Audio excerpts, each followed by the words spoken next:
बात तिलवारा घाट की है। तिलवारा घाट में हम लोग ब्रह्मचारी थे सन 2004। वहीं की बात है, वहाँ की बात आपको सुनाता हूँ। एक सरदार जी थे। सरदार जी और उनकी धर्मपत्नी दोनों बहुत आस्था के साथ गुरु जी के दर्शन करने आया करते थे। एक दिन वो सुबह सुबह आते थे और दर्शन करके फूल चढ़ाकर चले जाते थे। एक दिन वो आहार के पश्चात आए, दोनों पति पत्नी, और बड़ी भक्ति और बड़ी श्रद्धा के साथ उन्होंने कहा, आचार्य भगवान आपको हम अपना भगवान मानते हैं। उन्होंने कहा, आचार्य भगवान आपको हम अपना भगवान मानते हैं और हम ये मानते हैं कि जब से आप हमारे जीवन में प्रवेश किया है, हमारे जीवन में सुख शांति है और सब कुछ है, सब बात है, लेकिन एक चीज़ नहीं है, हमारा कोई भी बालक या कोई बच्चा नहीं है। और मैं तो ये मानती हूँ कि आपके दरबार में मैं ये मांग कर रही हूँ कि मेरी कोख भर जाए।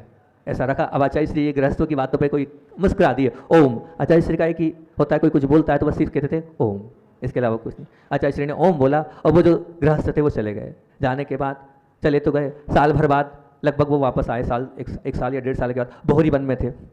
तो बोहरी वन में वो दोनों सरदार जी और उनकी धर्मपत्नी दोनों के दोनों आई। एक बच्चा उनके हाथ में था, एक बच्चा उनके हाथ में था। अब देखना, वो बच्चा लेके आए और बच्चा लाने के बाद उन्होंने वहाँ पर रखा उस बच्चे को, और बच्चे को रखने के बाद आचार्य से कहा, अरे गुरुजी हमें ऐसा बच्चा नहीं चाहिए था, हमें ये बच्चा नहीं चाहिए। क्यों, क्या हुआ? बोले ये बच्चा रोता भी, ना तो रोता है, ना कुछ बोलता है और ना कुछ खाता है, ऐसा बच्चा किस काम का? हमें ऐसा बच्चे की थोड़ी आपसे आशीर्वाद मांगे, या तो ये अच्छा हो जाए नहीं तो उसको आप ही रखो, हम नहीं जानते।